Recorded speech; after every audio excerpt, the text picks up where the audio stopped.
In a discovery shaking the monarchy to its core, Prince William has uncovered a long-sealed room inside Kensington Palace, once used by his mother, Princess Diana.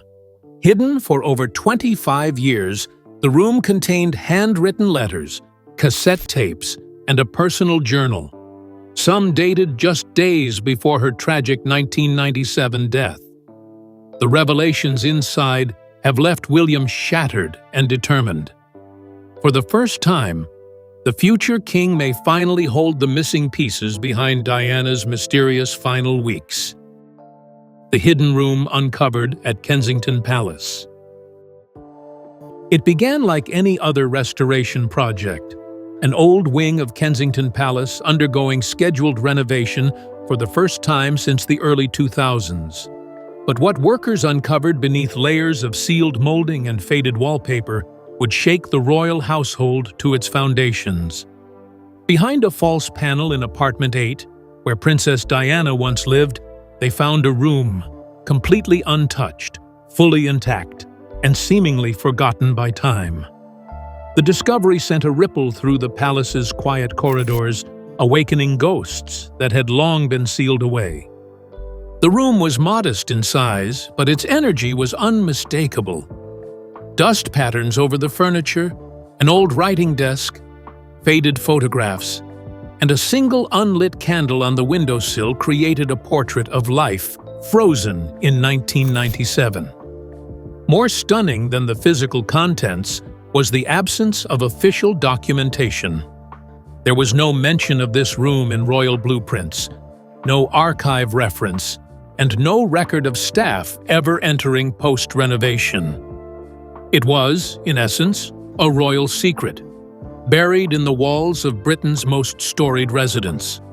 The worker who discovered the sealed door, a subcontractor working under the Crown Estate Restoration Trust, reportedly informed a senior staff member immediately. That staffer, stunned by what he saw, bypassed all traditional protocol and contacted Prince William directly. Sources say William arrived within 3 hours of the call, without entourage, and wearing plain clothes. He entered the room alone, stayed inside for over 90 minutes, and ordered the entire wing sealed off for 2 full days, allowing no entry without his written consent. Whispers spread fast. Senior aides were baffled that a space so significant could have gone unnoticed or deliberately hidden for over 26 years. Security logs were scrubbed. Renovation crews were rotated out. It became clear this wasn't just an oversight. It was an intentional concealment. And now, the only person with access to its secrets was Diana's son, the heir who never got to say goodbye properly. The walls of Kensington had finally spoken, and their voice was that of a mother, frozen in time. But behind the door wasn't just furniture or memory. It was evidence. Diana hadn't just left a room behind. She had left words. And now William held them in his hands for the first time since the world lost her. A cache of letters and audio tapes discovered. Inside the room, a small wooden writing desk stood undisturbed beneath a pale lace cloth. Inside it, tucked neatly into labeled drawers, were over 30 handwritten letters, all dated between May and August 1997. Most were written on embossed Kensington Palace stationery, bearing Diana's signature and, in some cases, small hand-drawn hearts and initials. Alongside them sat 4 unmarked cassette tapes, each labeled only with a felt-tip D and small symbols indicating voice recordings. These were not mementos. They were messages. What stunned royal archivists most was a journal sealed in a leather pouch, found hidden beneath a floorboard panel beneath Diana's favorite reading chair. The pouch bore no crest, no label, only a sewn-in gold thread embroidered with the words, "Hold fast to truth." Inside, the writing was unmistakable. Slanted cursive, emotional prose, and journal entries laced with fear, urgency, and heartbreak. Each page was dated and time-stamped, matching the final 3 months of Diana's life, the period before her fatal Paris crash on August 31, 1997. The letters were deeply personal, some addressed to unnamed confidants, others clearly meant for William and Harry. She wrote of dreams, of paranoia, and of what she called the shadow war around her image. Multiple entries referenced her belief that her phones were tapped, that her movements were tracked, and that someone inside the inner circle was trying to destroy her public credibility. In one note she wrote, "They want the people to forget me before I'm even gone." The audio tapes presented the most delicate material. Diana's voice, soft but strained, could be heard detailing conversations she felt had been distorted or used against her in the press. She referenced meetings with journalists, calls from unnamed royal aides, and private conversations that she believed were later leaked or altered. In one haunting line, she said, "If they silence me, I hope my words survive." "I've said everything I can, William," reportedly, listened to one tape and asked for the rest to be sealed until further notice. But listening wasn't enough. For William, this wasn't history. It was a live wire from the past. And when he saw the words his mother left behind, his world and his mission shifted forever. William's emotional reaction behind closed doors. The first person allowed inside the sealed room with William was an independent royal archivist, sworn to confidentiality. But what happened inside went far beyond protocol. William, now Prince of Wales and heir to the throne, reportedly spent hours reading through Diana's final entries. According to insiders, he was visibly shaken, often pausing in long silences, gripping his mother's journal like a lifeline.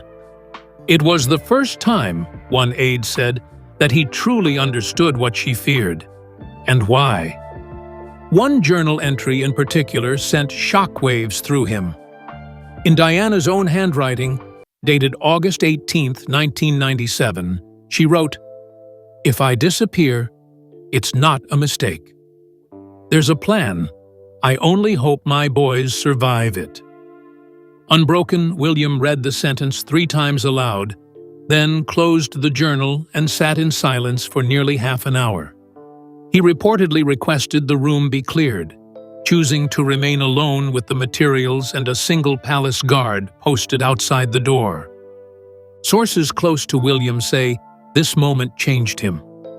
What he had suspected, what he had heard whispered for years, was now confirmed in his mother's own words. She had not just feared the media. She had feared someone closer, a system she once believed in. That realization reportedly reignited something long buried in William. Not just grief, but purpose. One aide said, he no longer wants peace with the past. He wants answers. William emerged from the sealed room just before 9 p.m. on the second night. His face was pale, but his voice steady. He asked for a private meeting with his most trusted security officials and legal counsel. He told one archivist, "This changes everything. I know what I have to do now." And just like that, the prince who had spent decades walking the line between duty and pain was no longer just the future king. He was a son who had found his mother's unfinished story and was ready to finish it himself. The most damning entry. The journal, though fragile from age, revealed its most harrowing entry tucked behind a page marked August 22, 1997, just 9 days before Diana's fatal crash in Paris. The page was written in urgent, uneven script, as if scribbled in fear. It began with a single searing line. "If anything happens to me, it was never a mistake. Protect the boys. Keep their hearts clean." William read the line aloud multiple times, his voice reportedly cracking by the third attempt. This entry wasn't just personal, it was prophetic. Diana wrote that she had uncovered a classified arrangement involving Crown associates and foreign contacts, a phrase that sent chills through those assisting with early translations. She referenced intercepted phone calls, suspected listening devices in her Kensington Palace quarters, and a belief that they wanted her silenced before she could publicly speak. "There's a plan larger than I knew, beyond Charles, beyond the crown," she warned. Though she didn't name individuals, Diana did refer to a handler in the shadows and a meeting she canceled last minute due to a gut feeling she called unshakable. William, upon reading this, reportedly said she was warning us, not just surviving, but leaving proof. The tone of the journal changed after this entry, becoming more coded, more symbolic, as if she no longer trusted even her own walls. She had been preparing to vanish, and left breadcrumbs for those brave enough to follow. In the margins of the entry, a small, almost imperceptible symbol appeared, a triangle encircling the initials W and H. Royal handwriting analysts later confirmed it had been added last, possibly the final thing Diana ever wrote in the journal. To William, this wasn't a conspiracy theory. This was his mother reaching from the past, urging him to protect not just the monarchy, but the truth. The contents could no longer be ignored, and action had to be taken. William knew the danger of moving too quickly, but the cost of doing nothing was worse. He didn't trust the old guard. He needed eyes that answered only to him, and he needed them now. A secret meeting between William and palace security. Within 24 hours of reading Diana's final warnings, Prince William summoned a clandestine meeting with key members of the Royal Protection Unit and external consultants with MI5 credentials. The meeting was held at an undisclosed location, not inside Kensington or Buckingham, but within a secure facility linked to royal emergency protocols. Attendees were sworn to complete silence, and mobile devices were banned. William didn't want surveillance. He wanted truth. The topic: a full re-examination of Diana's final 12 weeks, including her communications, security logs, visitor entries, and travel routes. William authorized a digital forensics team to analyze the cassette tapes, letters, and journal for signs of tampering. Specialists were also brought in to scan for DNA or fingerprints not linked to Diana or her known staff, suggesting the materials may have been handled posthumously. William's instructions were direct. Trace every shadow. Start with the last name on her visitor log and work backwards. One of the most revealing moments came when an unnamed palace protection officer confirmed gaps in Diana's July travel logs and inconsistencies in radio contact from her car team. These irregularities had been buried under bureaucratic reviews in 1997, never cross-checked under modern surveillance techniques. William ordered that new AI-backed timeline reconstruction tools be used to analyze video archives from Paris, hoping to verify inconsistencies in the narrative that had haunted him since childhood. Crucially, King Charles was not included in this security briefing. Neither were senior courtiers from the era. William made it clear: this cannot be managed like a scandal. It has to be handled like a crime. He was no longer the soft-spoken heir staying within protocol. He was a man activating the full weight of his lineage to uncover the truth buried with his mother. For the first time since 1997, a royal investigation was being launched, not by the firm, but against it. In the eye of this growing storm stood one unwavering figure: Catherine. She wasn't just William's partner in grief. She was his interpreter, his shield, and the keeper of the family legacy Diana had died trying to protect. Catherine's quiet support. From the moment William returned from the sealed room, Catherine was by his side. Though not present during the first viewing of the journal, she joined him the following day as they quietly reviewed the tapes together. Aides described her role as companion, interpreter, and strategist. Kate, who has long studied Diana's writings and speeches, was uniquely equipped to help decode the shorthand and emotional nuance layered into the notes. She noted patterns in Diana's writing, symbols used instead of names, colors denoting emotional states, and underlined phrases that repeated across entries. One key insight Catherine offered was that certain entries may contain embedded dates or names disguised as numbers. With this theory, they began organizing the letters not just by date, but by emotional urgency. Kate's idea to map the escalation of Diana's fear. She wasn't just helping William understand, she was helping him see what Diana had been too scared to say out loud. Perhaps most poignantly, Catherine suggested that parts of the journal and recordings be digitally preserved, not just for security, but for their children. These are not just memories, she reportedly told aides. They are warnings. And they belong to George and Charlotte as much as they do to William. She began working quietly with archivists to ensure these materials would one day form part of the royal educational legacy, an unfiltered lens into the heart of the grandmother they never knew. Her presence through this process has only solidified public admiration for her loyalty and composure. More importantly, it has made her an active participant in the reshaping of royal truth. As one senior aide said, "Diana gave William the truth. Catherine is giving him the strength to act on it." Together, they now form the most formidable partnership the monarchy has seen in a generation, and they are moving towards something the firm has long feared: exposure. The palace reacts.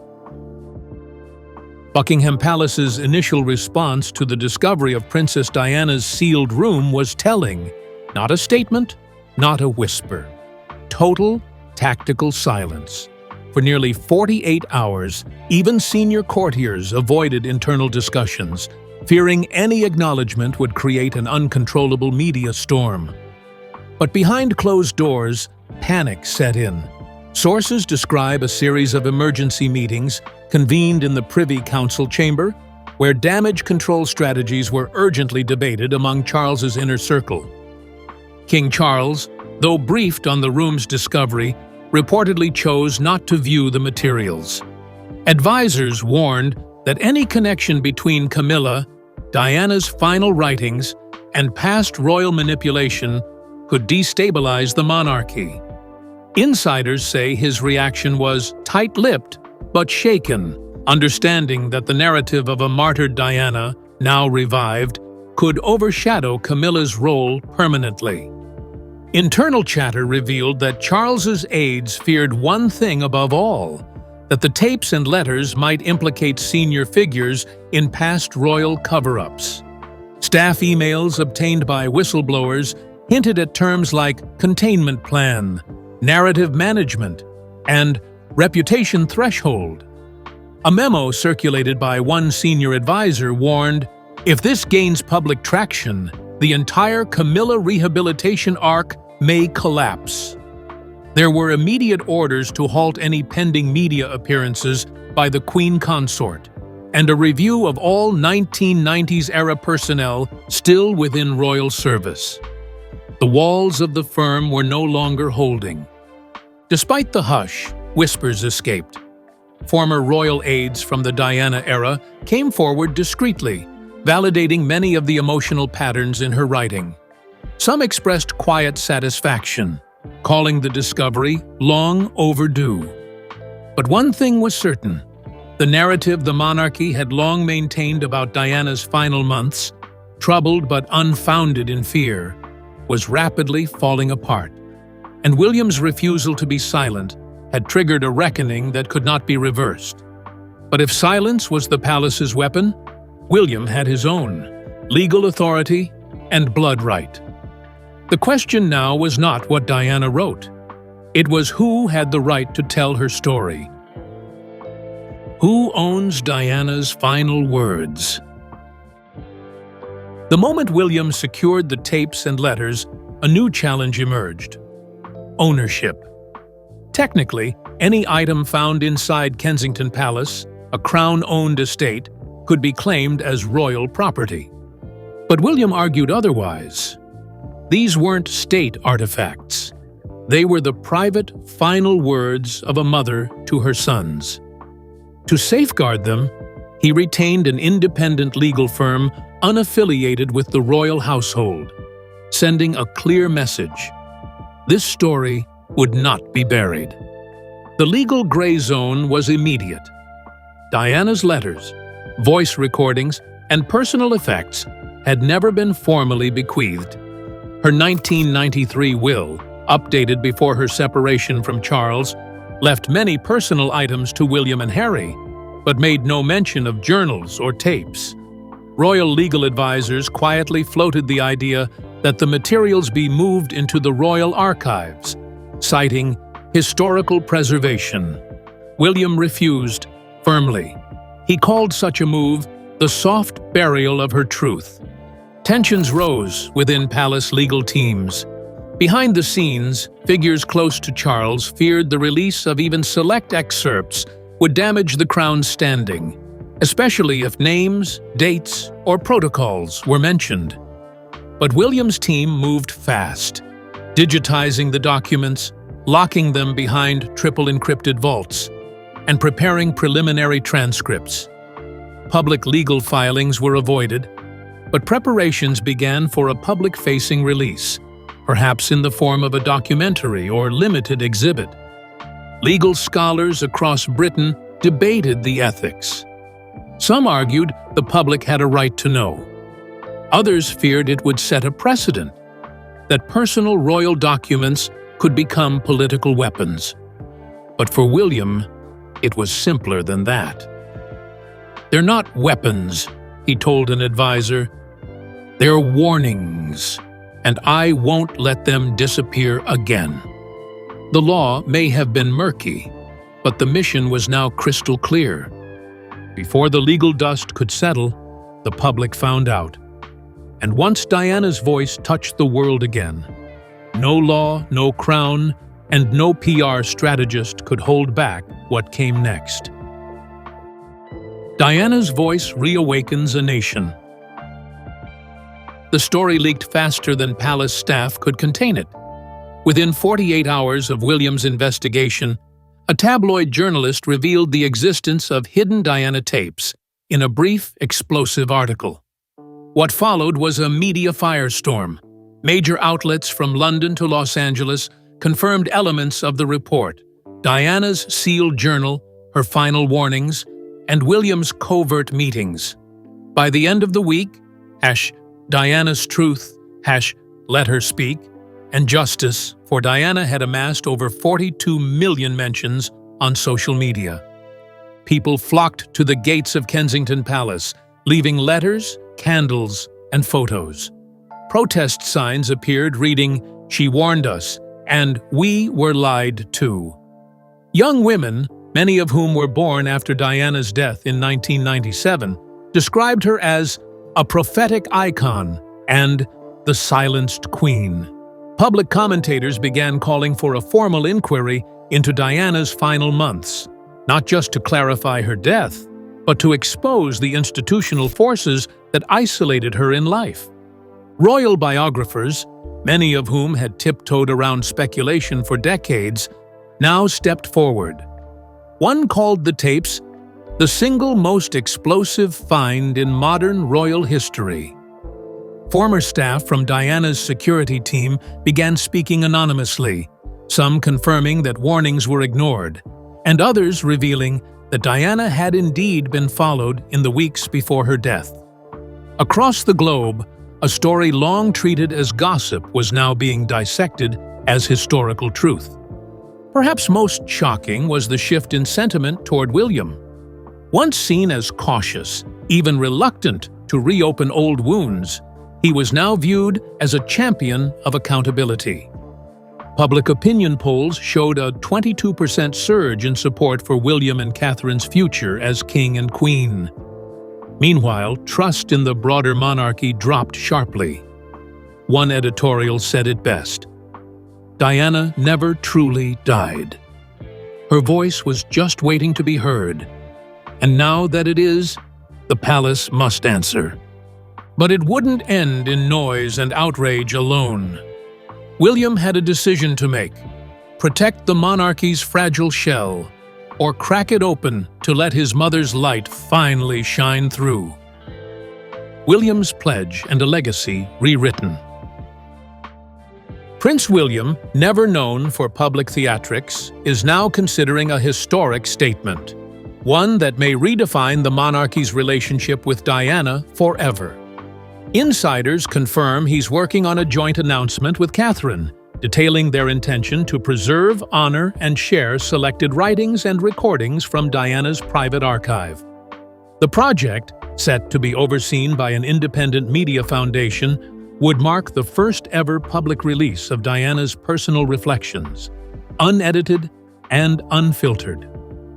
Sources close to William say his ultimate goal is threefold: to preserve Diana's truth for future generations, to hold accountable the powers that betrayed her, and to ensure his children grow up knowing not just their grandmother's smile, but her courage and warning. George and Charlotte have already begun receiving personalized lessons about Diana's legacy, woven into their royal education with guidance from both William and Catherine. Legal experts believe the discovery could reignite dormant investigations into the circumstances around Diana's death, especially if the materials confirm state-level surveillance or interference. There is also talk of posthumously restoring certain honors once stripped from Diana, an effort supported by tens of thousands of signatures in a growing online petition. What began as a hidden room has now become a portal to the truth the monarchy feared most. And so, a chapter long thought closed has reopened. This time, not with scandal, but with purpose. The boy who walked behind his mother's coffin in 1997 is now the man bringing her voice to the world. The monarchy stands at a reckoning, and whether it survives will depend not on secrecy, but on William's pledge to never let her be silenced again. What began as a renovation project has now become a royal reckoning. Prince William's discovery of his mother's hidden sanctuary is more than a personal tragedy revisited. It's a key to the unresolved questions that have haunted Britain for nearly 3 decades. The journal entries, tapes, and cryptic warnings Diana left behind paint a chilling portrait of fear, betrayal, and an impending threat she believed was never accidental. With Kate Middleton by his side and Princess Diana's voice now echoing through time, William stands at the threshold of painful truth. The palace may try to contain the narrative, but the genie is out of the bottle. Legal teams, security agencies, and even former royal staff are now being drawn into the fallout. Public pressure is mounting. The world wants answers. As speculation rises and Diana's legacy surges back into the spotlight, one thing is clear: the days of silence are over. William may have entered that hidden room as a grieving son, but he leaves it a man on a mission. And in the end, it won't just be the truth that sets Diana free. It will be her son who delivers it to the world.